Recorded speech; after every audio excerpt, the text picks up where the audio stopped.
Olá pessoal, sejam muito bem-vindos ao nosso canal. Eu sou Marina, tenho 25 anos, e hoje vou contar para vocês uma história que mudou completamente a minha vida e a forma como eu vejo a minha família. É uma história que envolve traição, mentiras que duraram mais de 2 décadas, e uma revelação que aconteceu no pior momento possível, durante a minha festa de noivado. Antes de começar, quero que vocês se preparem porque essa história tem muitas reviravoltas e vai mexer com as suas emoções.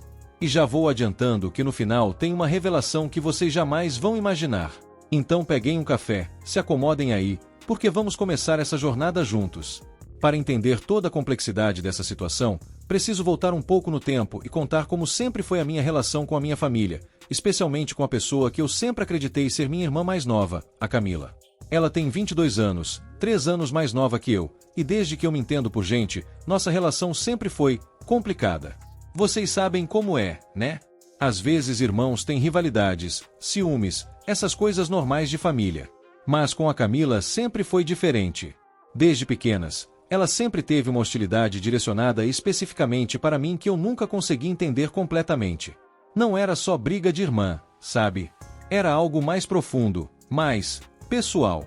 Quando éramos crianças, ela sempre arrumava um jeito de estragar as minhas coisas. Se eu ganhava um brinquedo novo, de alguma forma ele aparecia quebrado. Se eu tinha uma apresentação na escola, ela inventava algum problema de saúde para chamar a atenção dos nossos pais. Se eu trazia uma amiga em casa, ela fazia questão de contar alguma coisa embarracim sobre mim. Na adolescência, as coisas ficaram ainda piores. Camila era daquele tipo de pessoa que fazia bullying psicológico de forma muito sutil.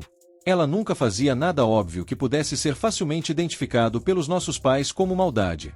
Eram sempre pequenas coisas, comentários ácidos disfarçados de brincadeira, acidentes convenientes que sempre me prejudicavam.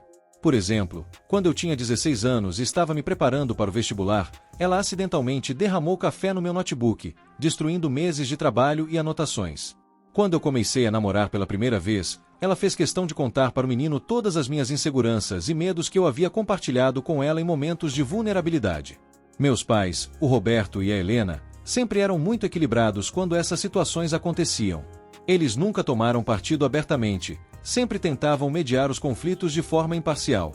Mas eu sempre senti que havia algo estranho na forma como eles lidavam com essas situações. Era como se eles soubessem de algo que eu não sabia. Tenho uma memória específica que sempre me incomodou muito. Eu devia ter uns 12 anos, e a Camila tinha 9. Nós estávamos brigando por causa de alguma coisa boba, e eu, no auge da raiva, gritei para ela: "Eu odeio ter você como irmã." A reação dos meus pais foi muito estranha. Em vez de me repreenderem por ter sido cruel, eles trocaram um olhar muito significativo, como se eu tivesse tocado em um assunto delicado sem saber. Meu pai ficou visivelmente desconfortável e disse apenas: "Marina, vá para o seu quarto. Nós conversamos depois." Mas essa conversa nunca aconteceu. E sempre que eu tentava tocar no assunto posteriormente, eles mudavam de conversa ou diziam que eu estava imaginando coisas.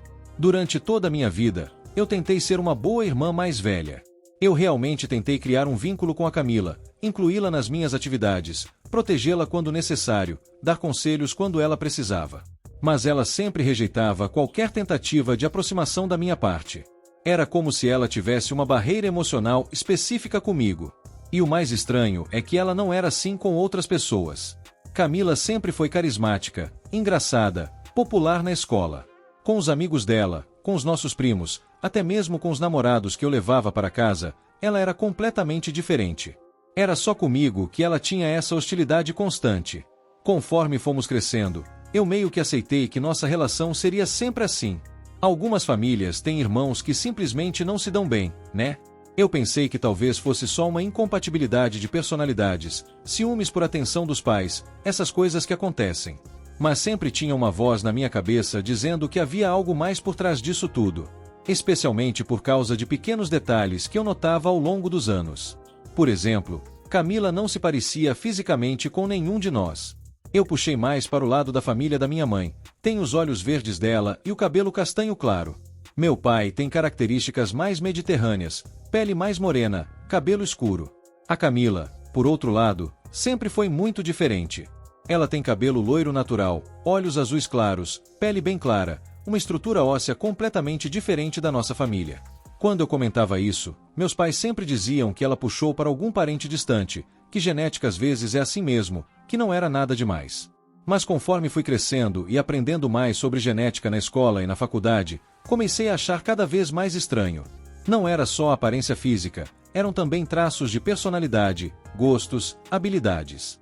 Camila tinha talento para coisas que ninguém da nossa família tinha, como desenho e música, enquanto ela não tinha nenhuma aptidão para as coisas que corriam na nossa família, como matemática e lógica. Além disso, havia pequenos detalhes burocráticos que sempre me intrigaram.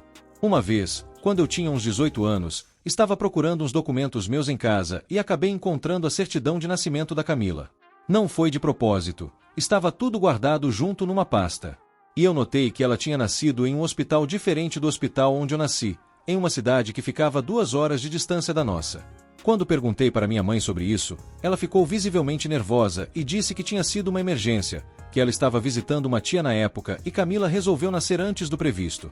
A explicação fazia sentido, mas o jeito como ela falou, evitando olhar diretamente para mim, me deixou com a sensação de que havia mais coisa por trás. Tem também o fato de que não existem praticamente nenhuma foto da minha mãe grávida da Camila, o que sempre achei estranho porque da minha gravidez existem centenas de fotos. Quando eu perguntava sobre isso, minha mãe dizia que na segunda gravidez ela estava mais tímida, que não gostava de aparecer nas fotos, mas sei lá, sempre me pareceu uma explicação meio forçada. Outro detalhe que me chamava a atenção era a forma como meus avós tratavam a Camila. Não que eles fossem ruins com ela, pelo contrário, eles sempre foram amorosos. Mas havia uma sutil diferença na forma como eles se relacionavam comigo versus como eles se relacionavam com ela. Comigo, sempre teve aquela conexão natural de avós, sabiam os meus gostos, lembravam das minhas preferências, tinham uma intimidade construída ao longo dos anos. Com a Camila, sempre pareceu mais cordial, respeitoso, mas não tão íntimo. E eles nunca falavam sobre como ela se parecia com parentes da família, essas comparações que avós sempre fazem. Você sabe, aquelas coisas como ela tem o nariz do vovô ou sorri igualzinho à tia fulana. Com a Camila, essas comparações nunca aconteciam. Mas enfim, eu sempre empurrei essas dúvidas para o fundo da mente. Afinal, ela era minha irmã, fazia parte da família, e questioná-las parecia errado e desnecessário. Eu meio que decidi focar na minha vida, nos meus objetivos, e aceitar que nossa relação seria sempre complicada. Depois que saí de casa para fazer faculdade, nossa convivência diminuiu bastante, o que na verdade foi um alívio. Nos víamos em feriados, aniversários, ocasiões especiais, e conseguíamos manter uma cordialidade superficial. Não éramos próximas, mas também não brigávamos abertamente como quando éramos mais novas. Formei em administração, consegui um emprego bom numa empresa de marketing digital, construí minha independência financeira, fiz meus amigos. Minha vida estava indo bem. E há 2 anos, conheci o amor da minha vida, o Gabriel. Gabriel é uma pessoa incrível. Ele tem 28 anos, é engenheiro, e desde o primeiro encontro tivemos uma conexão muito especial. Ele é gentil, engraçado, inteligente, ambicioso, mas ao mesmo tempo muito carinhoso e presente. É o tipo de pessoa que te faz querer ser uma versão melhor de si mesmo. Nossa relação foi evoluindo de forma muito natural e saudável. Não teve drama, não teve complicação. Foi aquele tipo de relacionamento que simplesmente faz sentido. Apresentei ele para minha família depois de alguns meses de namoro, e todos gostaram muito dele. Até mesmo a Camila, que normalmente fazia questão de encontrar defeitos em qualquer pessoa que eu trouxesse para casa, foi surpreendentemente educada e simpática com ele. Na verdade, eu diria que ela foi mais do que educada. Ela foi quase interessada demais. Sempre que Gabriel estava em casa, ela arrumava desculpas para passar mais tempo na sala, fazia perguntas sobre o trabalho dele, seus hobbies, seus planos.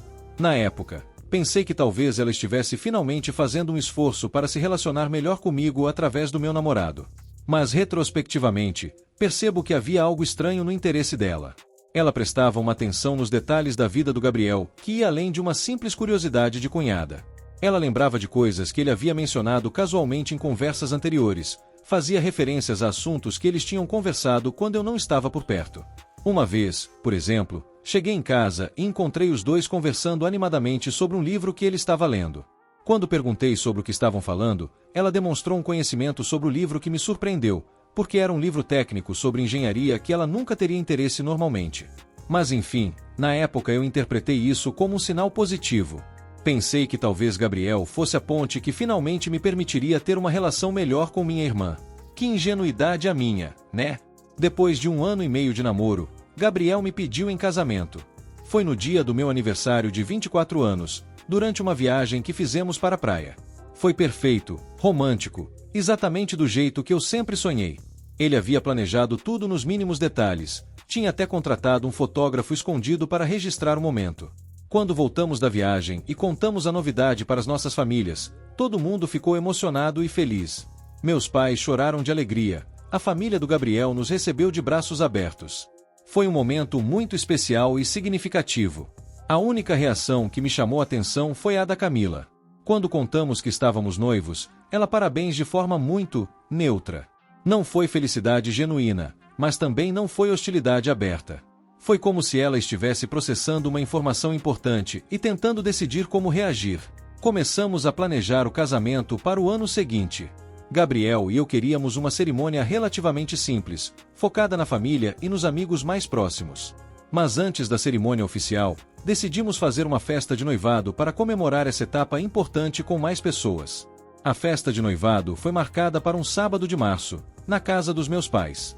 Eles têm um quintal grande e bonito, perfeito para receber uns 50 convidados. Passamos semanas planejando cada detalhe da festa. Eu estava muito animada porque seria uma oportunidade de juntar todas as pessoas que amamos para comemorar esse momento especial. Contratei uma empresa de decoração, um buffet, um DJ. Escolhi um tema elegante mas descontraído, com flores brancas e folhagens verdes, luzes de LED penduradas nas árvores. O cardápio incluía desde petiscos gourmet até pratos mais substanciais para o jantar. Tudo estava sendo planejado com muito carinho e atenção aos detalhes. E claro, um dos elementos mais importantes da festa seria o bolo. Não era um bolo de casamento, mas eu queria que fosse especial.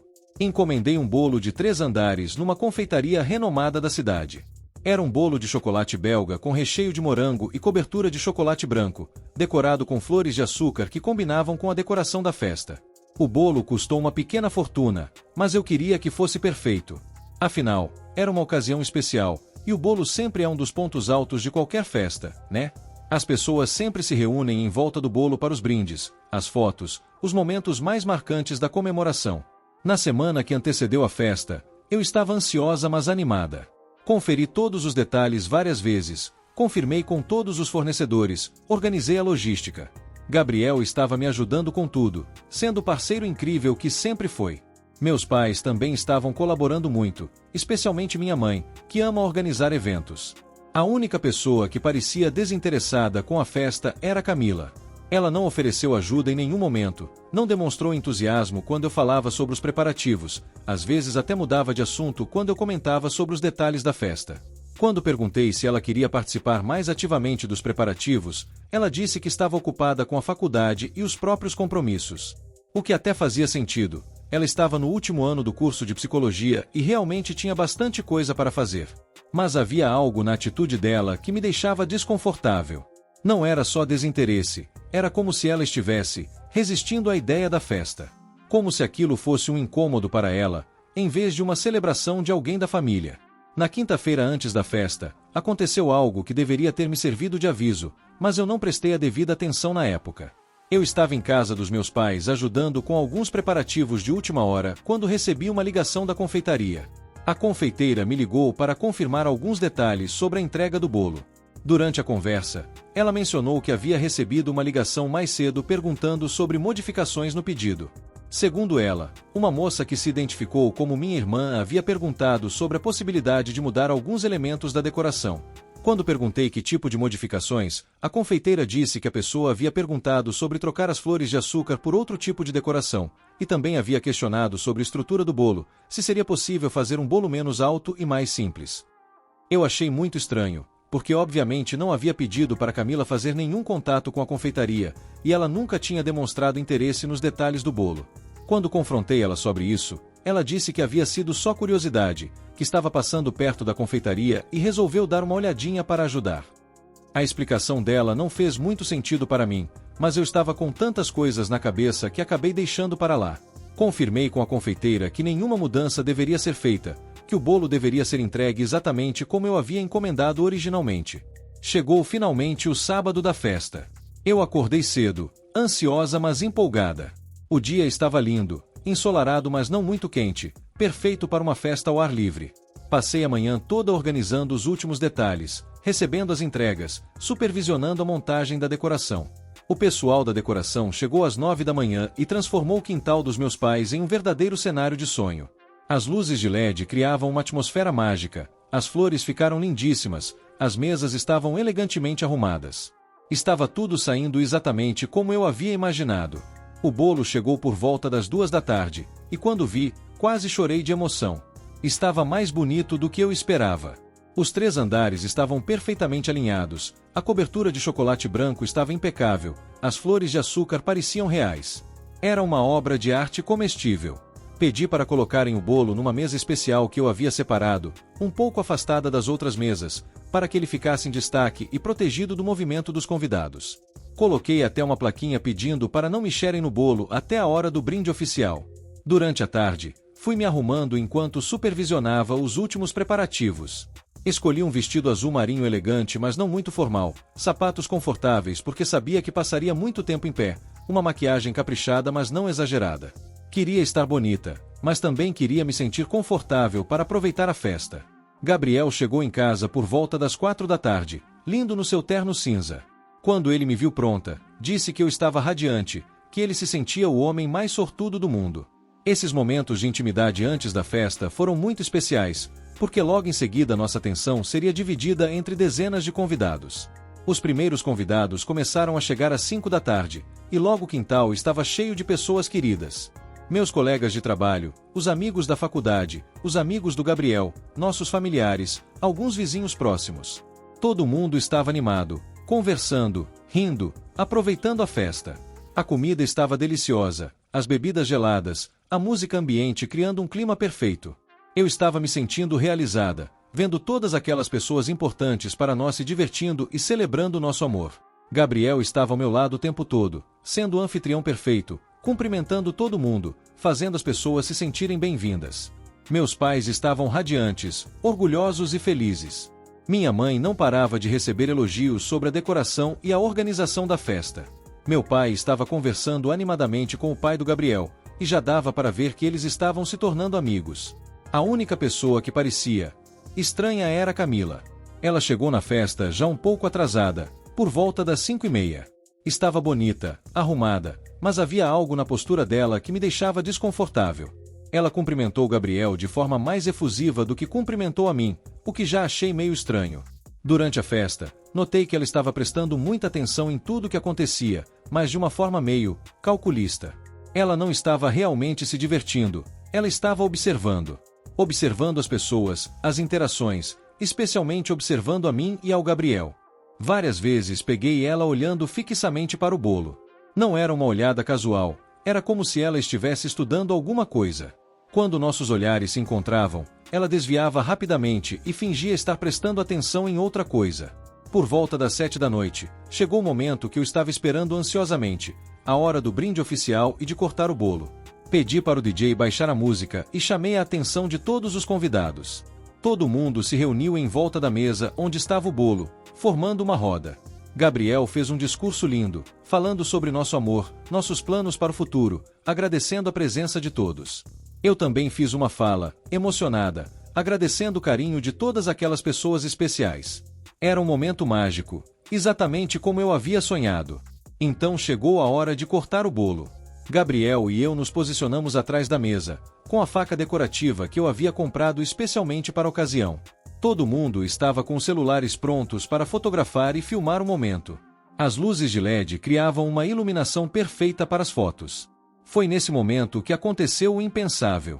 Enquanto Gabriel e eu estávamos posando para as fotos, antes mesmo de cortarmos o bolo, Camila se aproximou da mesa. Todos pensaram que ela ia se juntar às fotos, como uma irmã carinhosa normalmente faria. Mas em vez disso, ela fez algo que ninguém esperava. Com um movimento rápido e deliberado, ela empurrou o bolo inteiro da mesa.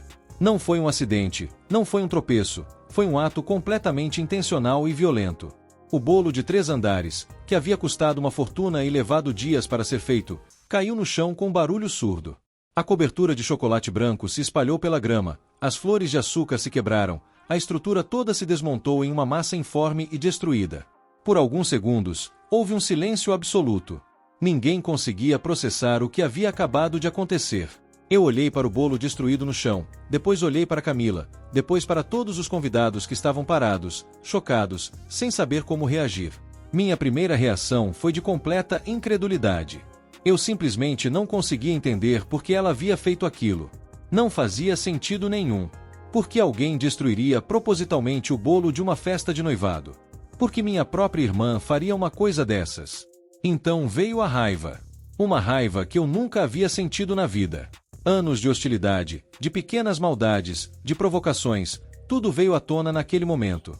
Mas desta vez não era uma travessura de criança, não era uma implicância adolescente. Era uma sabotagem deliberada no dia mais importante da minha vida até então. Eu comecei a gritar com ela.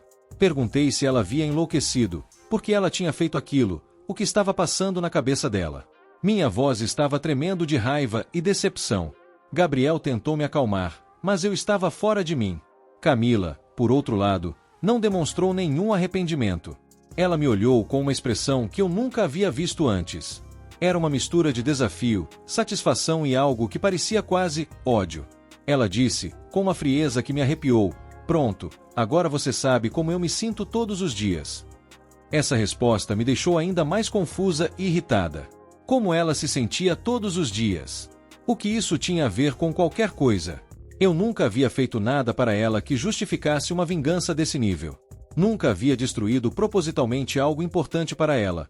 Nunca havia tentado sabotar momentos especiais da vida dela. Os convidados estavam constrangidos, sem saber se deviam intervir ou fingir que não estava acontecendo nada. Alguns tentaram quebrar o clima oferecendo ajuda para limpar a bagunça. Outros se afastaram desconfortavelmente. Gabriel estava tentando controlar a situação, pedindo calma, dizendo que podíamos resolver aquilo depois. Mas eu não conseguia me controlar. Anos de frustração estavam saindo todos de uma vez. Gritei com ela que desta vez ela havia passado do limite, que não era mais uma brincadeira de irmã, que ela havia arruinado um momento que nunca mais ia voltar. Falei que estava cansada da hostilidade dela, dos jogos mentais, da falta de respeito. Foi nesse momento que meu pai, que até então havia ficado paralisado como todos os outros, finalmente reagiu. Mas a reação dele foi muito diferente do que eu esperava. Em vez de repreender a Camila pelo que ela havia feito, ele se aproximou de mim e disse, com uma voz firme mas cansada: "Marina, pare. Você não entende a situação." Eu olhei para ele sem compreender. Como assim eu não entendia a situação? A situação era bem clara. Minha irmã havia destruído meu bolo de propósito, na frente de todos os convidados, arruinando minha festa de noivado. O que havia para entender além disso? Meu pai olhou para minha mãe, que estava parada do outro lado do quintal com uma expressão de pânico no rosto. Eles trocaram um olhar carregado de significado, como se estivessem se comunicando silenciosamente sobre algo muito importante. Então meu pai respirou fundo e disse as palavras que mudaram minha vida para sempre: "Camila não é sua irmã, Marina. Ela é sua filha." Por um momento, achei que tinha ouvido errado. As palavras não faziam sentido na minha cabeça. Como assim Camila era minha filha? Isso era impossível. Eu tinha 25 anos, ela tinha 22. Quando ela nasceu, eu tinha apenas 3 anos de idade. Como uma criança de 3 anos poderia ter um bebê? Mas então meu pai continuou falando, e cada palavra era como um soco no estômago. "Você engravidou quando tinha 15 anos, Marina. Do seu namorado da época, o Felipe. Você não se lembra porque teve um trauma muito grande durante o parto. Os médicos disseram que era uma forma de proteção psicológica." O mundo começou a girar ao meu redor. Eu me segurei na mesa para não cair. Isso não podia ser verdade. Eu me lembraria de ter engravidado aos 15 anos. Me lembraria de ter passado uma gravidez inteira, de ter dado à luz, de ter tido uma filha. Mas conforme meu pai continuava falando, pequenas memórias começaram a voltar. Memórias que eu sempre havia empurrado para o fundo da mente, sempre havia interpretado como sonhos ou confusões da adolescência. Lembrei de períodos na adolescência em que me sentia estranha, enjoada, cansada. Lembrei de roupas que de repente ficavam apertadas, de mudanças no meu corpo que eu não entendia completamente. Lembrei de meses em que minha mãe era mais protetiva comigo, me levava a mais consultas médicas do que o normal. Lembrei especialmente de um período em que fiquei muito doente, com febres altas, dores intensas. Meus pais me levaram para um hospital em outra cidade, onde fiquei internada por vários dias. Eu sempre pensei que havia sido algum tipo de infecção grave, mas agora as peças começavam a se encaixar de forma aterrorizante. Meu pai continuou explicando, com lágrimas nos olhos: "Você teve convulsões durante o parto, Marina. Os médicos tiveram que sedá-la pesadamente. Quando você acordou, não se lembrava de nada dos últimos meses. Os especialistas disseram que era amnésia dissociativa, uma forma de proteção mental contra um trauma muito grande."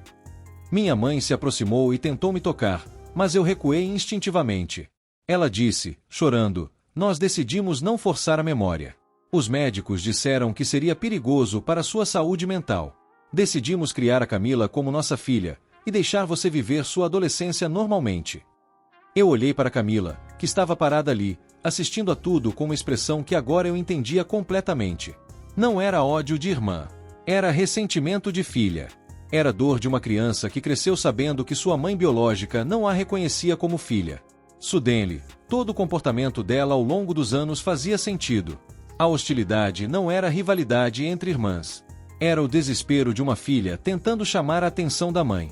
As provocações não eram maldade gratuita. Era uma criança tentando criar qualquer tipo de conexão emocional com a pessoa que deveria ser a mais importante da vida dela. E a destruição do bolo não havia sido uma atitude aleatória de vingança. Havia sido o ponto de ruptura de alguém que estava cansada de assistir a mãe biológica construir uma vida feliz enquanto ela permanecia como um segredo de família, uma mentira que todos tinham que sustentar. Os convidados da festa estavam completamente chocados. Algumas pessoas começaram a se afastar discretamente, percebendo que aquele não era mais um evento social, mas sim um momento familiar muito íntimo e doloroso. Gabriel estava ao meu lado, sem saber como reagir a uma revelação desse tamanho. Eu me senti nauseada. Toda a minha percepção sobre minha vida, minha família, minha identidade estava sendo destruída naquele momento. Como é possível esquecer completamente que você teve uma filha? Como é possível viver 22 anos tratando sua própria filha como uma irmã problemática?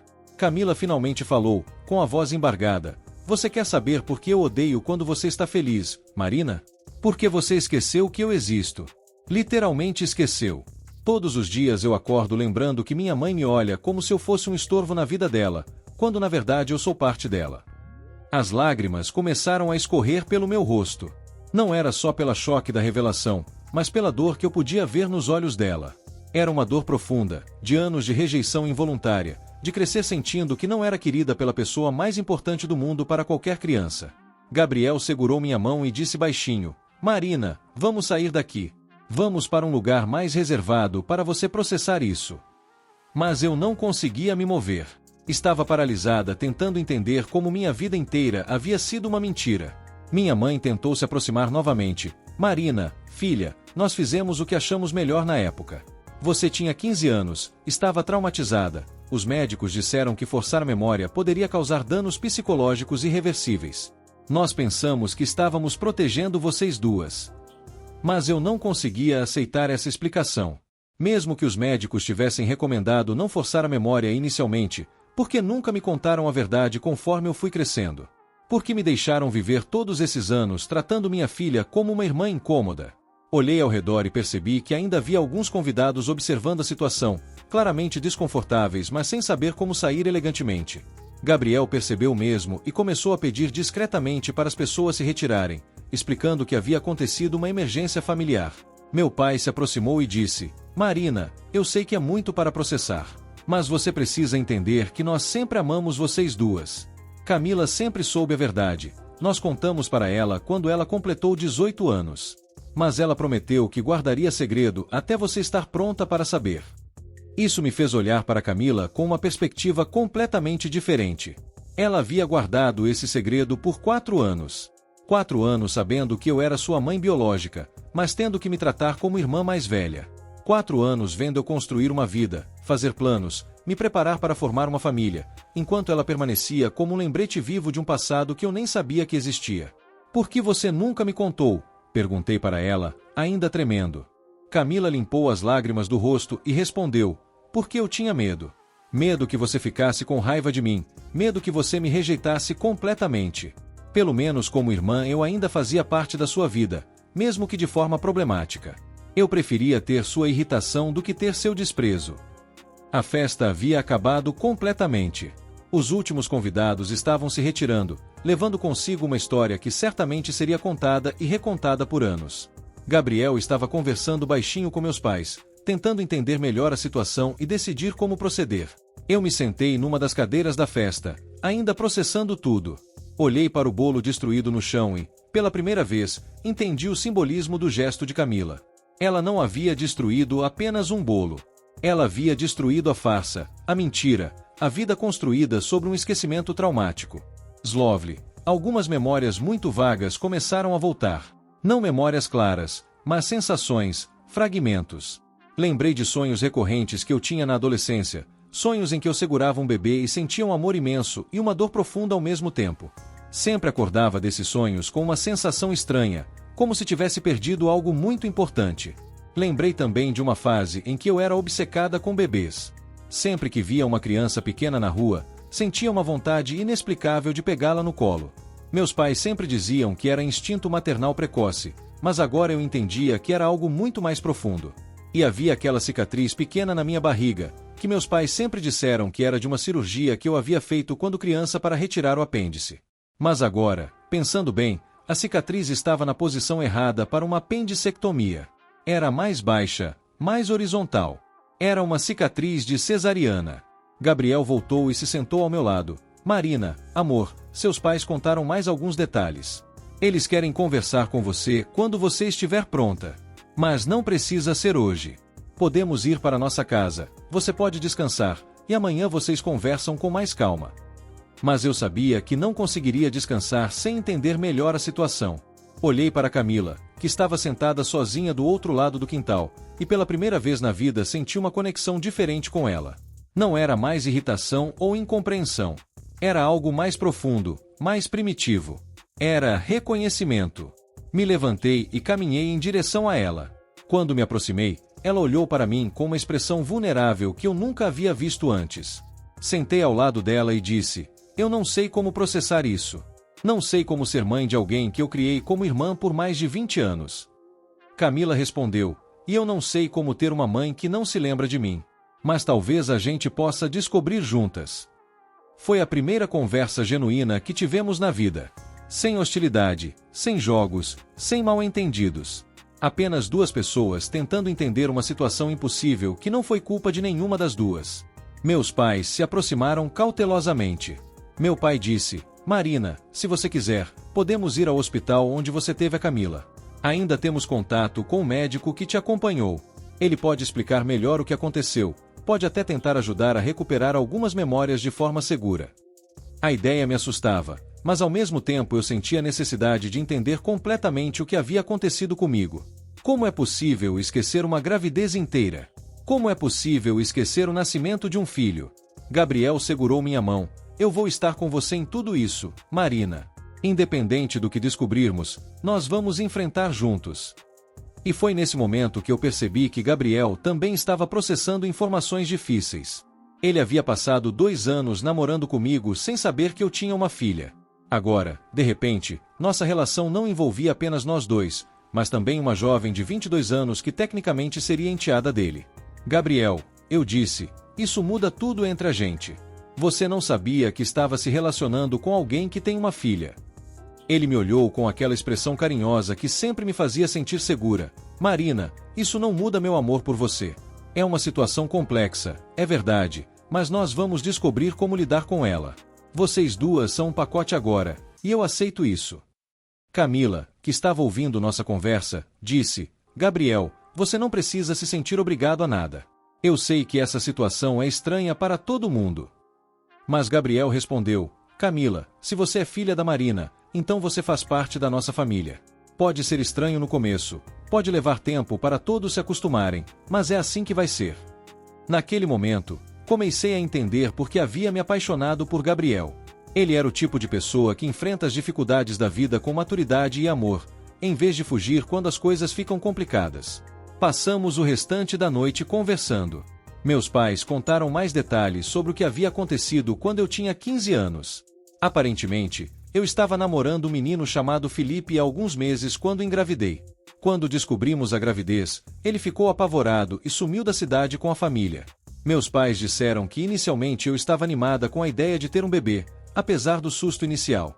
Eu era uma adolescente muito madura para minha idade, sempre fui responsável e cuidadosa. Mas conforme a gravidez foi progredindo, comecei a desenvolver uma ansiedade muito grande.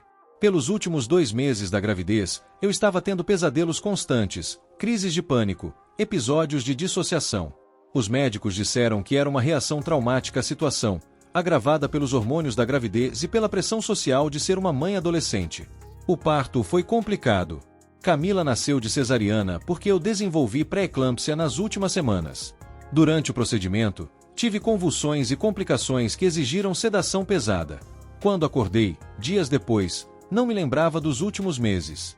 Os médicos fizeram vários exames e concluíram que era amnésia dissociativa, uma condição em que o cérebro bloqueia memórias traumáticas como mecanismo de proteção. Eles disseram que forçar a lembrança poderia causar novos traumas, então recomendaram que deixassem minha mente se recuperar naturalmente. Mas as memórias nunca voltaram completamente. E conforme os anos foram passando, meus pais acharam que seria mais fácil manter a versão da história em que Camila era minha irmã mais nova, nascida quando eu tinha 3 anos. Eles mudaram alguns documentos, inventaram explicações para inconsistências, construíram uma narrativa alternativa. Mas como vocês explicaram minha ausência durante a gravidez? Perguntei. Minha mãe respondeu: você passou os últimos 2 meses em casa, estudando por tutoria porque estava doente.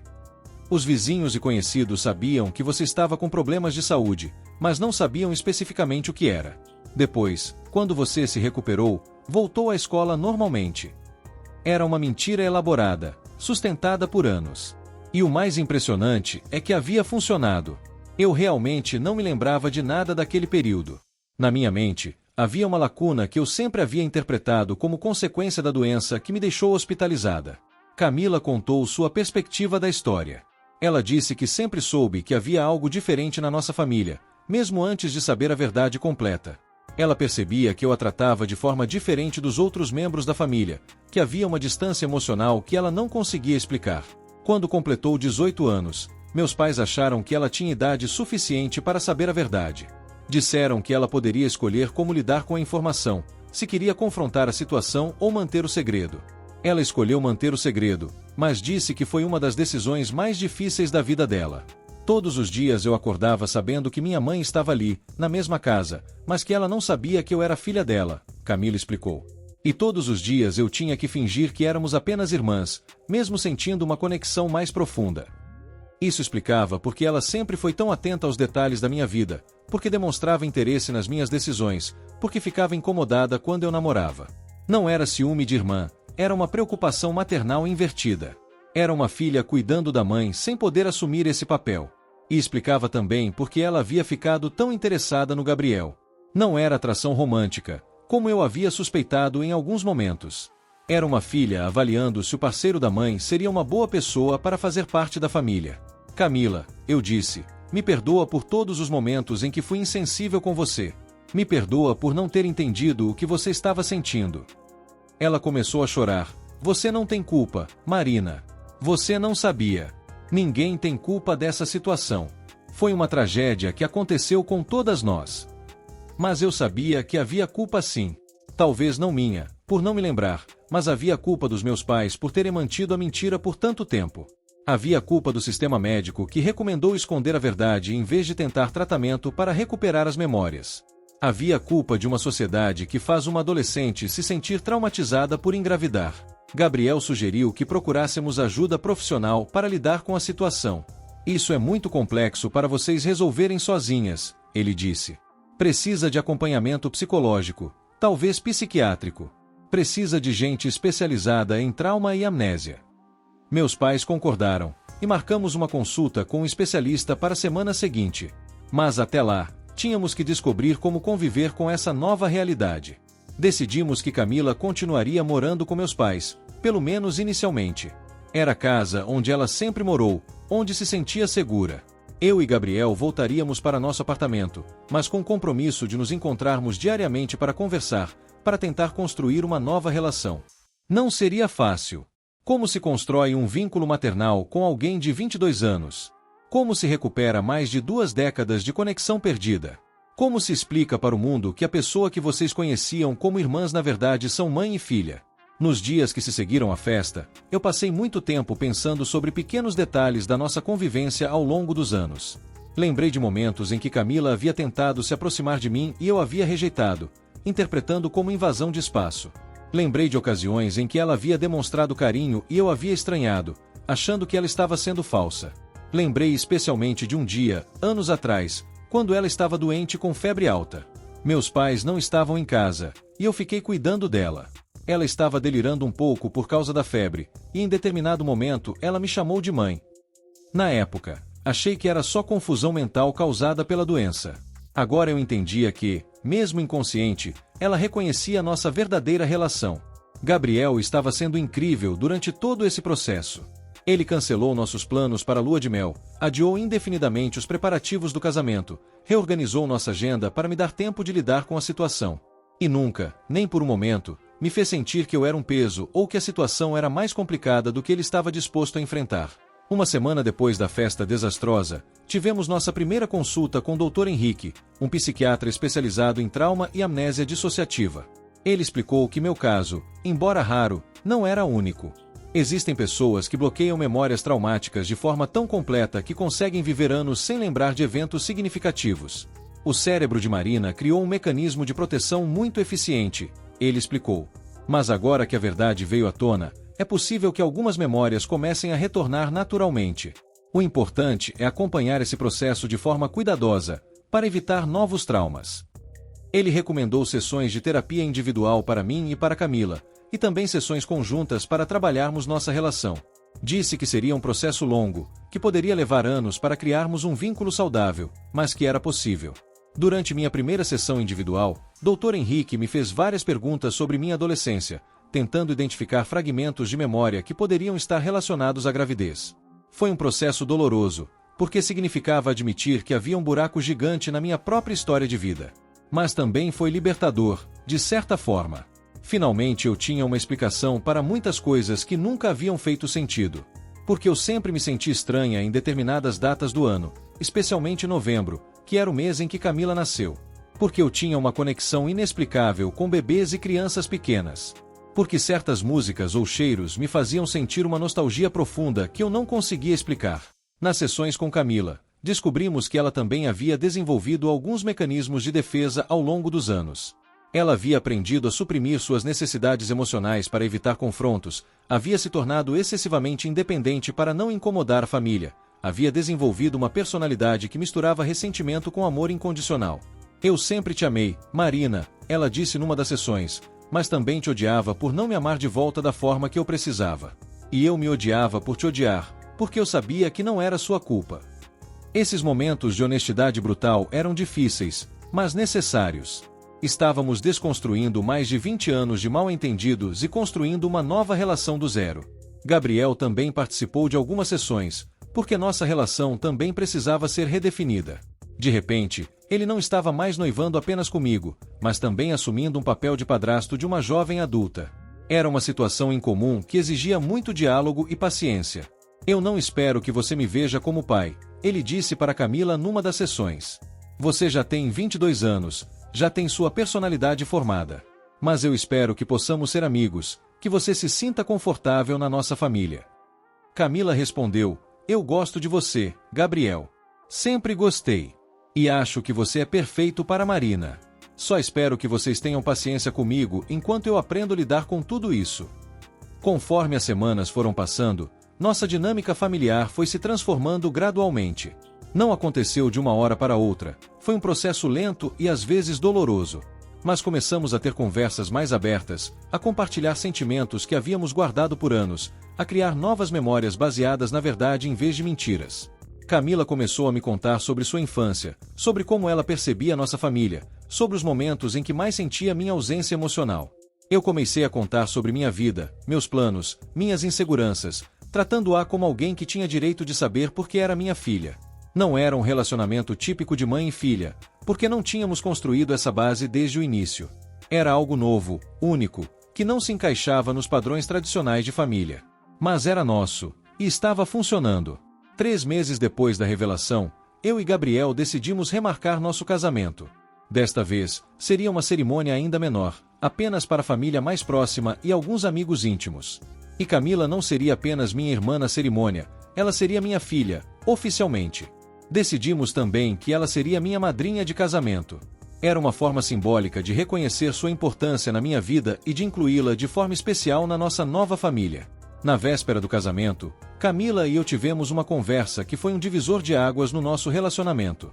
Estávamos arrumando alguns detalhes finais quando ela disse: Marina, eu quero que você saiba que eu não espero que você seja uma mãe tradicional para mim.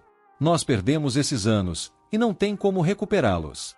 Mas eu espero que possamos ser uma família diferente, mas verdadeira.